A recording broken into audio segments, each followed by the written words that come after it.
कहानी की शुरुआत होते ही हम देखते हैं कि एक पुरानी फैक्ट्री में काम करने वाले कुछ मजदूर अपनी समस्याओं के समाधान के लिए आंदोलन शुरू करते हैं।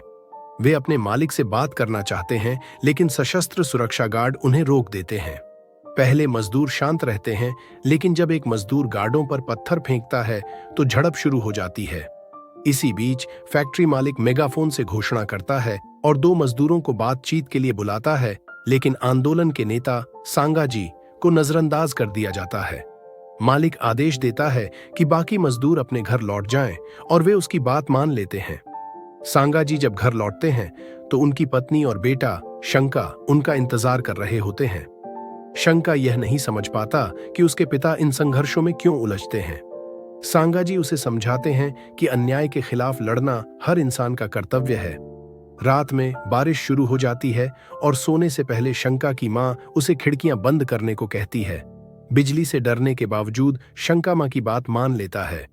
3 दिन बीत जाते हैं, लेकिन जिन मजदूरों को मालिक ने बुलाया था वे अब तक वापस नहीं लौटते। चिंतित होकर सांगाजी अपने साथियों को दोबारा इकट्ठा करते हैं और फैक्ट्री जाते हैं। वहां उन्हें फिर से सशस्त्र गार्डों का सामना करना पड़ता है और एक बार फिर लड़ाई छिड़ जाती है। इस बार सांगाजी का एक साथी ही उनकी पीठ में छुरा घोंप देता है, जिससे उनकी मौत हो जाती है।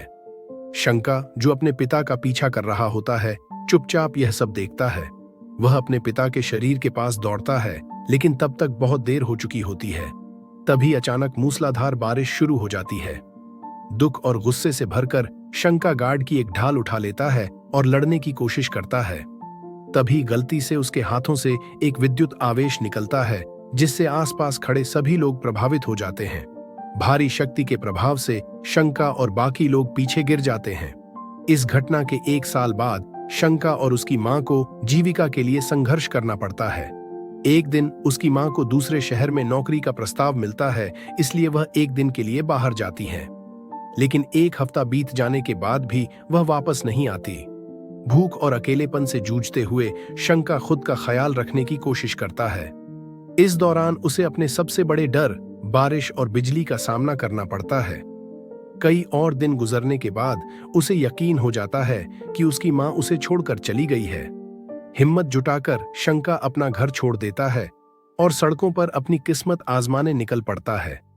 लेकिन जल्द ही गली के लड़कों का एक गिरोह उसका पीछा करता है और उसे एक संकरी गली में घेर लेता है। शंका खुद को बचाने की कोशिश करता है, लेकिन 5 लड़के मिलकर उसे बुरी तरह पीट देते हैं। वे उसका कान काट देते हैं और लकड़ी के डंडों से मारने की तैयारी करते हैं। तभी सौभाग्य से अवांग नाम का एक लड़का वहां आता है और शंका की मदद करता है। अवांग अपने मार्शल आर्ट कौशल से उन गुंडों को चंद सेकंड में हरा देता है। लड़ाई खत्म होने के बाद वह शंका को अपने ठिकाने ट्रेन स्टेशन ले जाता है। वहां वह उसे खाना खिलाता है और फैसला करता है कि शंका को आत्मरक्षा सीखनी चाहिए। प्रशिक्षण शुरू होता है और शंका एक तेज सीखने वाला साबित होता है। लेकिन एक दिन जब वे ब्रेक लेते हैं, बारिश शुरू हो जाती है। शंका डर के मारे भागकर एक वैगन के अंदर छिप जाता है। अवांग पूछता है कि वह बारिश से इतना क्यों डरता है। शंका बताता है कि उसे लगता है जैसे बिजली हमेशा उसकी ओर आकर्षित होती है। यह सुनकर अवांग उसे दक्षिण पूर्व की ओर जाने वाली ट्रेन में साथ चलने का प्रस्ताव देता है, ताकि वे एक नया और बेहतर जीवन शुरू कर सकें। शंका इस प्रस्ताव को स्वीकार कर लेता है। रात में दोनों ट्रेन पकड़ने के लिए दौड़ते हैं।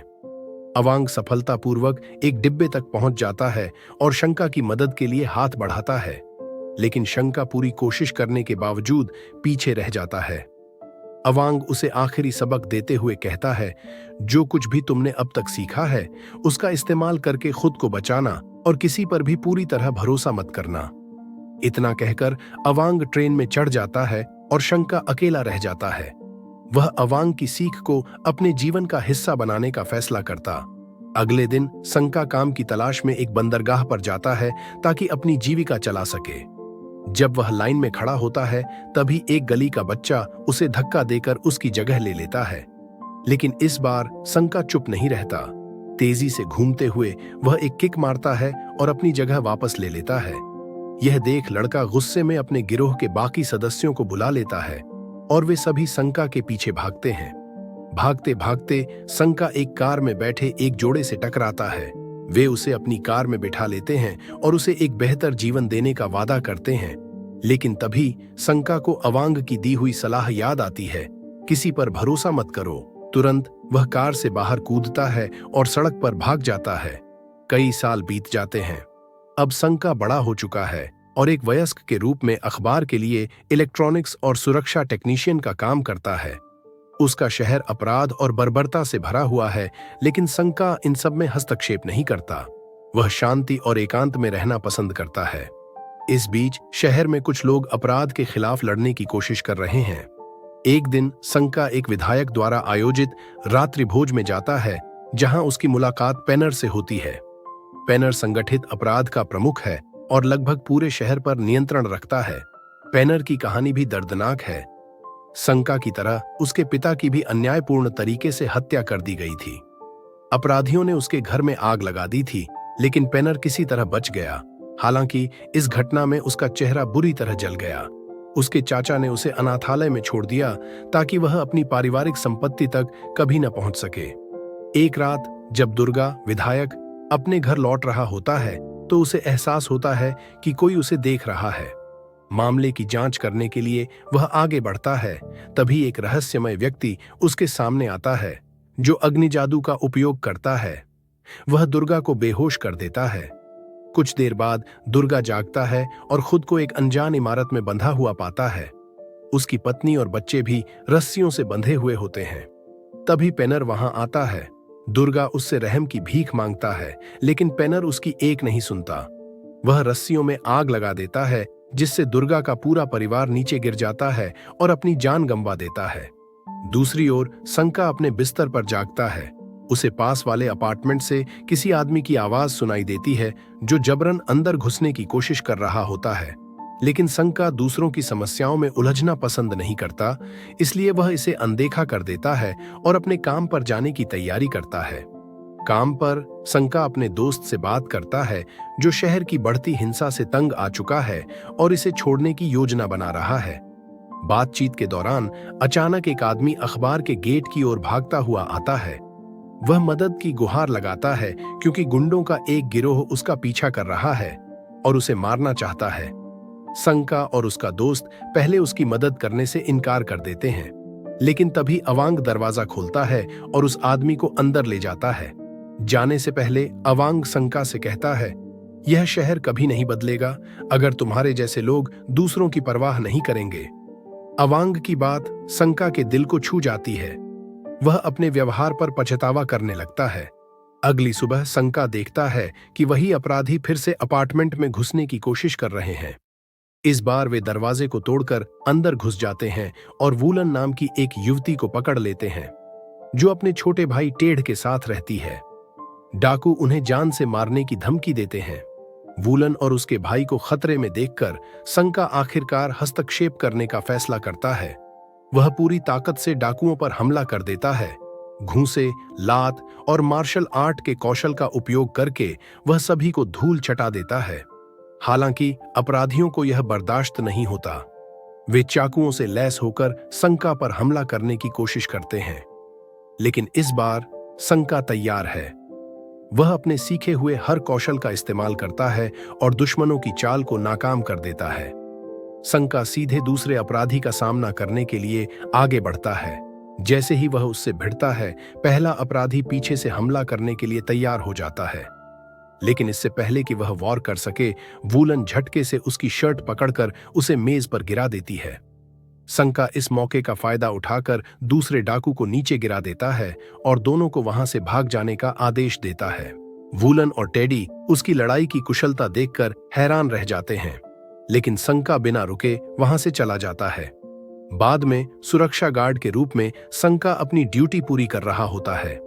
निगरानी के दौरान वही डाकू अपने कुछ और साथियों के साथ बदला लेने लौटते हैं।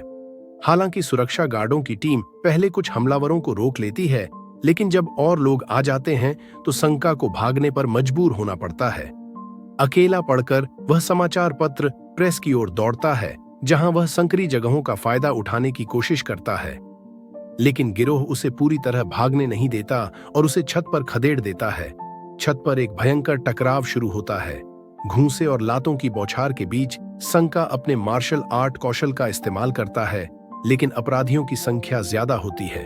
आखिरकार वे उसे पकड़कर बेरहमी से पीटते हैं। कमजोर पड़ चुका संका गिरोह से जूझते हुए अंततः बेबस हो जाता है और अपराधी उसे छत से नीचे फेंक देते हैं। कोई साधारण इंसान इतनी ऊंचाई से गिरकर बच नहीं सकता था, लेकिन तभी तेज बारिश शुरू हो जाती है। गगनचुंबी आसमान से बिजली गिरने लगती है और संका का शरीर उन विद्युत किरणों को अवशोषित करने लगता है। अचानक उसकी आंखें खुल जाती हैं, उसकी सांसें लौट आती हैं और उसका शरीर ऊर्जा से भरने लगता है।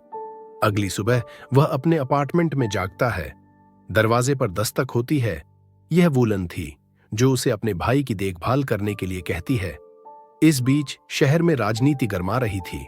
एक सभा में नेता दुर्गा की रहस्यमयी मौत पर बहस छिड़ी थी और कई लोग मान रहे थे कि क्राइम बॉस पेनो रंबेत्ल अपनी योजना को अंजाम दे चुका है।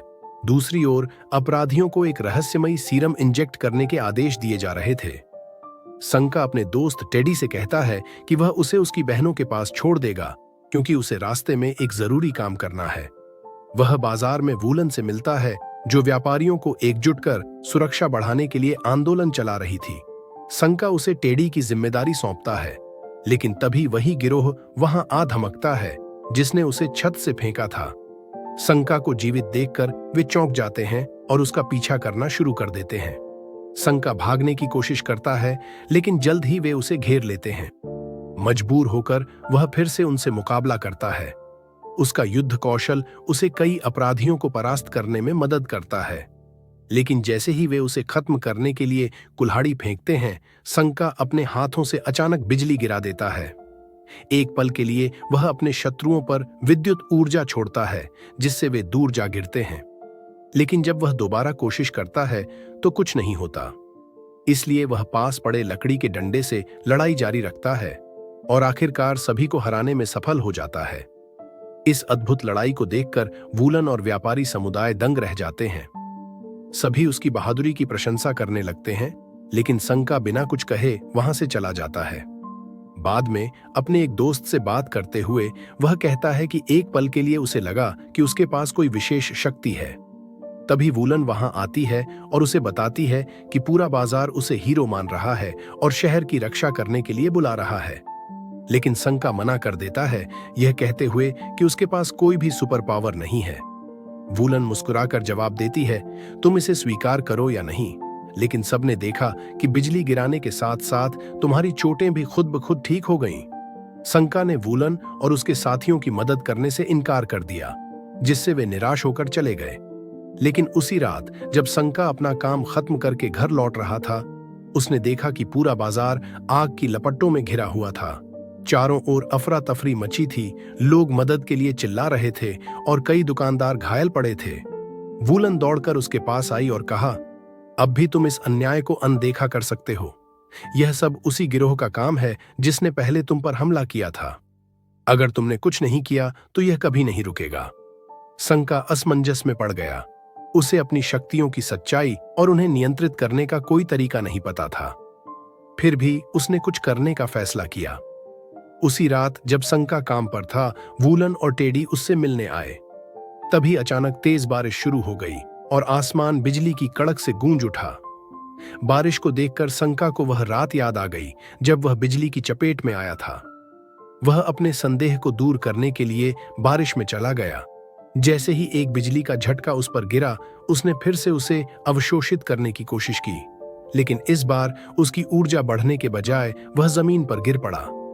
टेडी उसकी मदद के लिए दौड़ा, लेकिन जैसे ही उसने संका को छुआ, एक जबरदस्त विद्युत झटका उसे पीछे धकेल देता है। तभी संका को एहसास हुआ, बिजली ही उसकी असली शक्ति थी। वूलन को यह परखने के लिए कि उसकी शक्तियां कितनी मजबूत हैं, वह लोहे की एक छड़ से संका पर वार करती है, लेकिन संका को कोई चोट नहीं लगती, बल्कि वह और अधिक ऊर्जा महसूस करता है। अब वूलन और टेडी को यकीन हो गया कि वही उनकी और पूरे शहर की रक्षा कर सकता है।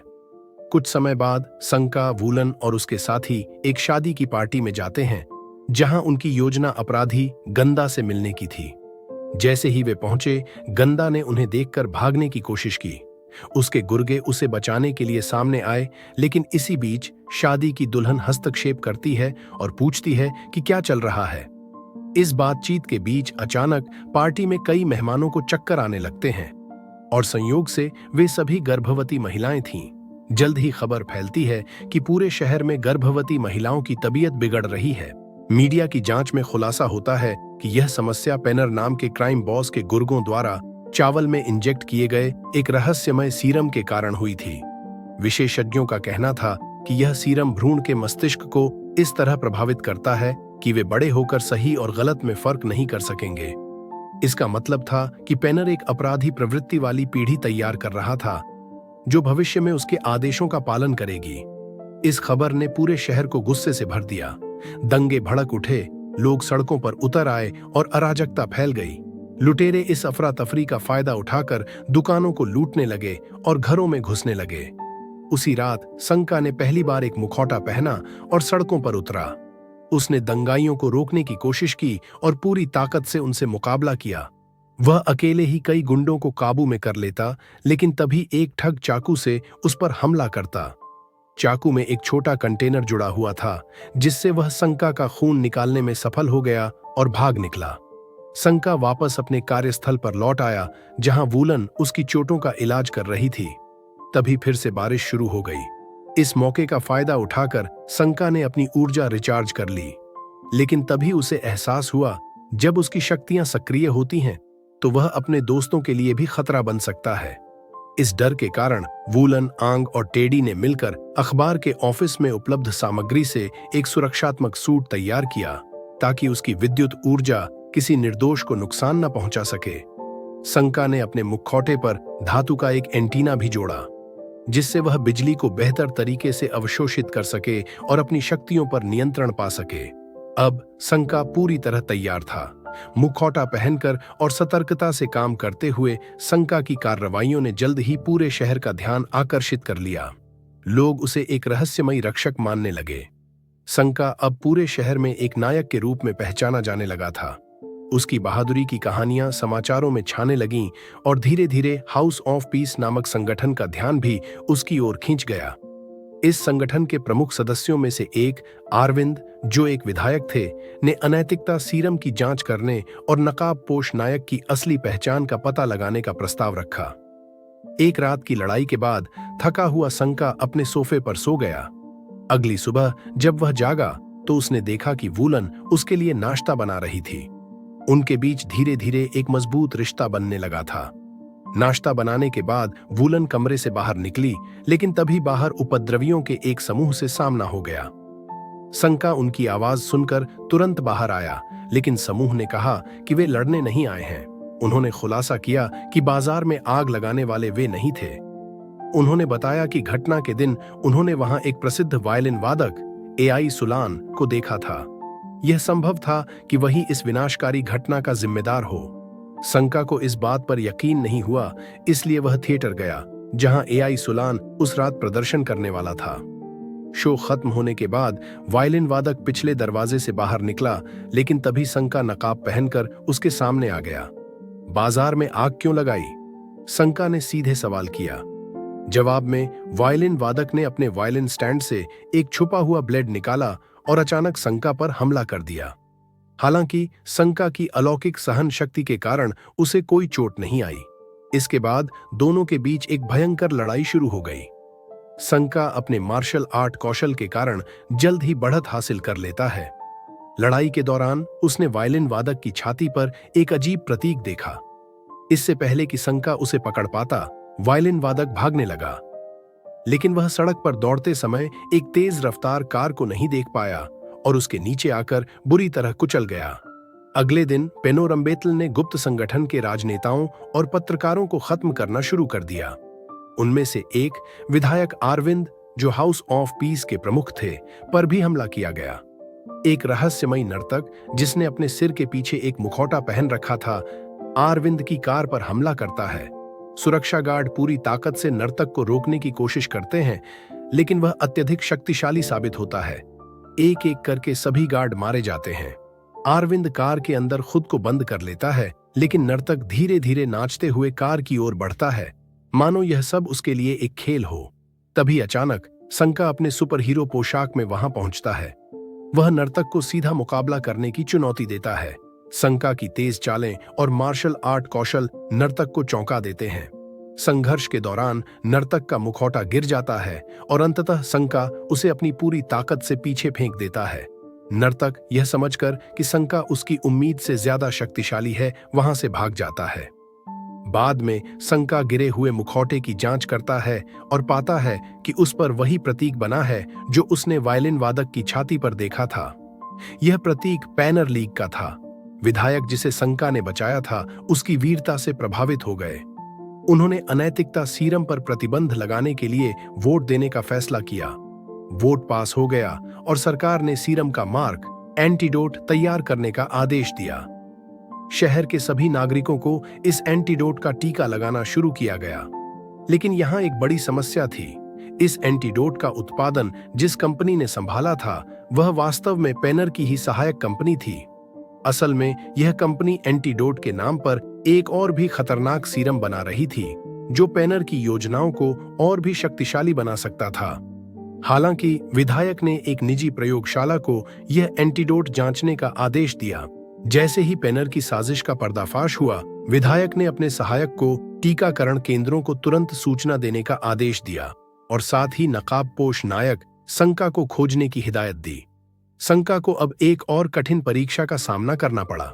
पेनोरम्बित्ल लीग के कई सदस्य एक साथ उसके सामने आ गए। सबसे पहले पेनोरम्बित्ल मॉडल और शेफ ने मिलकर उसे घेर लिया। संका ने कुछ संघर्ष के बाद मॉडल को गहरे गड्ढे में गिरा दिया, लेकिन तभी मूर्तिकार, चित्रकार और छात्र जैसे अन्य खलनायक भी आ पहुंचे। मूर्तिकार अपने चिमटी और हथौड़े के साथ और चित्रकार अपनी ताकतवर मुट्ठी को एक हथियार के रूप में इस्तेमाल करते थे, जो संका के लिए मुश्किलें बढ़ा देते हैं। इसके बाद लोहार अपनी लंबी और तेज तलवारों के साथ आता है, जिससे संका को और भी ज्यादा परेशानी होती है। संका का सामना एक एक करके सभी दुश्मनों से होता है। वह अपनी पूरी ताकत झोंककर उन्हें नष्ट करने की कोशिश करता है, लेकिन जैसे जैसे समय बीतता है वह थकने लगता है। इस दौरान नर्तक और नर्स भी उसे घेर लेते हैं। नर्तक से वह पहले ही लड़ चुका था, जबकि नर्स खंजर को हथियार के रूप में इस्तेमाल करती थी। इतने सारे दुश्मनों के बीच संका खुद को थका हुआ और कमजोर महसूस करने लगता है, लेकिन आराम करने का कोई समय नहीं था। संका की नजरें वूलन, टेढ़ी और आंग पर होती हैं, जो उसे हर परिस्थिति में लड़ने के लिए प्रेरित करते हैं। वूलन की मौत और उसकी आखिरी बातों ने संका को और भी प्रेरित किया। वह आसमान से बिजली को अवशोषित करने में सफल हो जाता है और अब वह पहले से कहीं ज्यादा शक्तिशाली बन चुका था। अब वह एक एक करके सभी दुश्मनों को आसानी से हरा देता है, लेकिन जब सम्मोहन चिकित्सक का सामना करता है तो वह उसे अपने जादू से सपनों में सोने के लिए मजबूर कर देता है। संका अपने पुराने घर में अपने माता पिता के साथ सोफे पर बैठा हुआ देखता है और वे वादा करते हैं कि वे उसे कभी नहीं छोड़ेंगे। लेकिन संका जल्दी ही समझ जाता है कि यह सब एक धोखा था। वह खुद को हकीकत में वापस लाता है और समय रहते लोहार के हमले को रोकने के लिए तैयार हो जाता है। वह ब्लेड पकड़ता है और अधिक बिजली बुलाता है, जिससे लोहार की तलवार टूट जाती है और एक ऊर्जा की लहर लोहार और सम्मोहन चिकित्सक को मारकर खत्म कर देती है। अब यह देखकर कि उसके साथी लगभग सभी खत्म हो चुके हैं, पॉड अपनी पीठ में छुरा घोंपने की कोशिश करता है, लेकिन तभी आरविंद छत पर दिखाई देता है और खलनायक को उसके आखिरी क्षण में गोली मार देता है। बनोर अपने आखिरी आदेश के तहत चित्रकार को भेजता है और कहता है कि अनैतिकता सीरम के साथ उसकी योजना अब पूरी हो जाएगी। इस पर सेना कहता है कि वह उसे रोक लेगा और फिर मारक ले जाने वाली कार को ढूंढने के लिए अपनी मोटरसाइकिल पर निकल पड़ता है। सेना कार को खोजने में सफल हो जाता है और उसे खींचकर बाहर निकालता है, लेकिन चालक एक पिस्तौल निकालकर उसे गोली मार देता है, जिससे वह बाइक से गिर जाता है। दुर्भाग्यवश एक और रहस्यमय नायिका सड़क पर दिखाई देती है और अपने दुपट्टे से कार को रोकने की कोशिश करती है, जिससे वह राजमार्ग पर पलट जाती है। इसके बाद सेना वाहन तक पहुंचता है और एक शक्तिशाली बिजली का बोल्ट बुलाता है, जो न केवल कार में मौजूद एंटीडोट्स को नष्ट कर देता है, बल्कि टीकाकरण केंद्र में मौजूद लोगों को भी समाप्त कर देता है। दिन तो बच गया, लेकिन 3 महिलाएं जिनका टीकाकरण किया गया था, उनके बच्चे अब बनोर की खतरनाक योजनाओं के तहत पैदा होंगे, जिससे उसका दुष्कृत्य पूरा होगा। यह लड़ाई अब भी खत्म नहीं हुई है। इसी सस्पेंस के साथ यह कहानी यहीं समाप्त होती है। तो दोस्तों, आपको यह कहानी कैसी लगी, हमें कमेंट में बताएं। अगर वीडियो पसंद आई हो तो लाइक और शेयर करें और हमारे चैनल को सब्सक्राइब करना न भूलें। साथ ही बेल आइकॉन जरूर दबाएं ताकि आप हमारी नई वीडियो की नोटिफिकेशन सबसे पहले पा सकें। धन्यवाद।